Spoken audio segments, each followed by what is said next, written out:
255 North Jackson Street in Detonta. I have heard a number of things today that I think we ought to respond to. The first thing, Mr. Pope, he said that Blue Creek Coal Terminal is going to be just like Airbus. I'm sorry, but that just is not so. This is not going to be just like Airbus. He said, or that the representatives from Walter Energy said that it would have 30 jobs and perhaps up to 50 jobs. Well, at the fair that they had, they put out a publication that said there would be up to 30 jobs. That's what they put in writing. They also said that they would pay tax of $221,000, both city and county taxes from year 3 on. Now, the reason that's important, that's a dramatic difference from Airbus, and it's a dramatic difference from what Mr. Smith said when he said that Alabama is a partner with Walter Energy. What kind of partnership do you think we have in Mobile with Walter Energy? I'm sorry, I said Alabama. He said Mobile is a partner.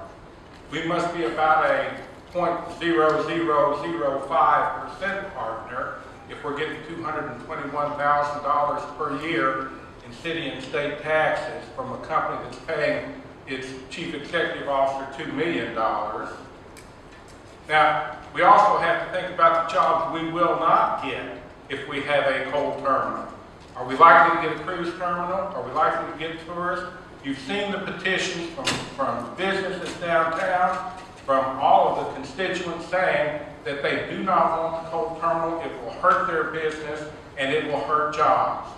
Now, Mr. Lyons did speak in behalf of the coal terminal. Imagine that.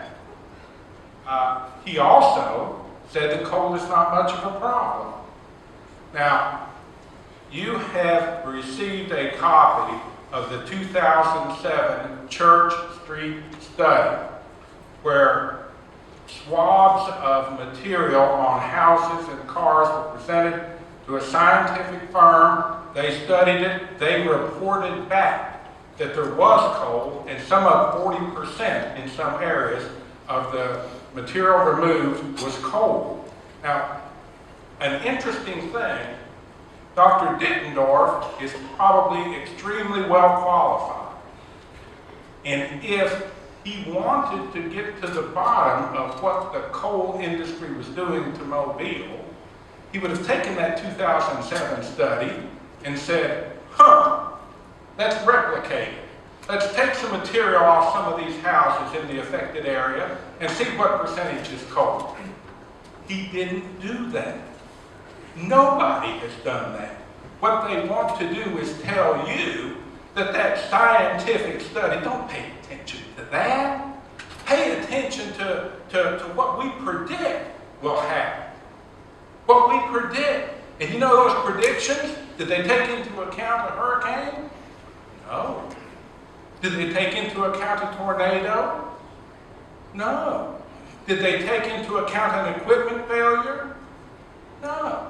No, none of that. All those predictions are based upon the perfect world. And in their perfect world, they're still going to dump a ton of coal dust into the air in this community. They're still going to have 2 80 to 90 foot tall mounds of coal that are uncovered. They've said a lot of things that I think you need to know simply are not true. I'll start. They talk about the Blue Creek being, now this is the last page of what they gave the Mobile Planning Commission, and much of this information is included in your packet. They say that it's zoned heavy industry. That is true. It is zoned heavy industry, but they don't have a right to put a coal terminal there. They have to get your permission to do that, and Wanda Cochran covered that thoroughly. Next, they say it's surrounded entirely by heavy industry. Not true. Not true. Look at their map. Their map shows you that it borders on Mobile River. Mobile River is an impacted waterway because of mercury by ADEM and the Environmental Protection Agency. It's not. Can you go ahead and wrap up, please?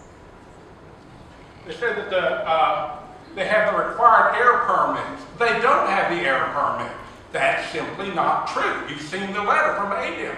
They do not have an air permit, but they got permission from the Mobile Planning Commission by telling them that they did.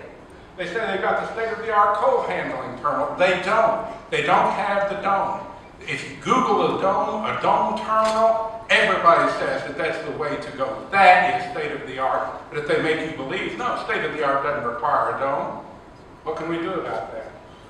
They say the staff recommended your approval. The staff did recommend approval, but it was based upon the information they were given that simply is not true. Walter is in harmony with the orderly and appropriate development.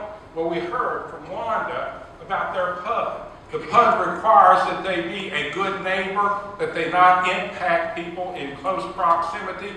They haven't met that standard. They're going to put a ton of coal in the air. That is not a good neighbor. That is not in harmony. And this facility needs to be denied. If it wants to go to the Theodore Industrial Complex, that's a good place for it, but it doesn't need to be downtown Mobile. Thank you very much. Thank you.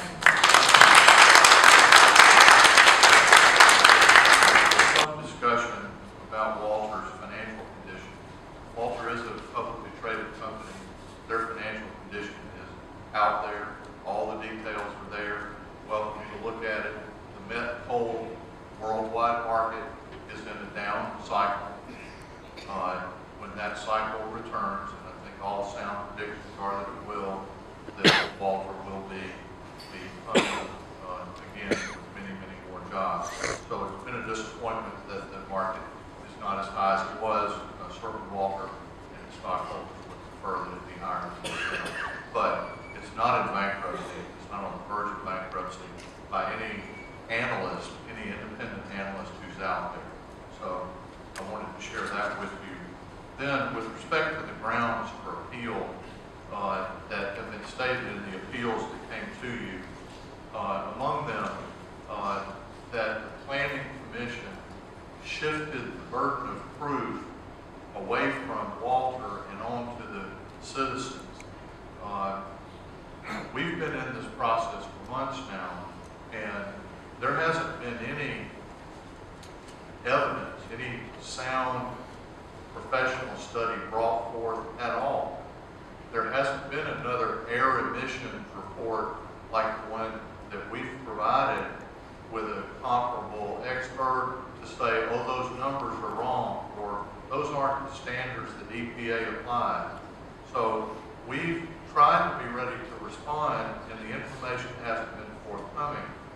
The 2007 study that's been referred to many times today about finding that there's some measure of coal on the property.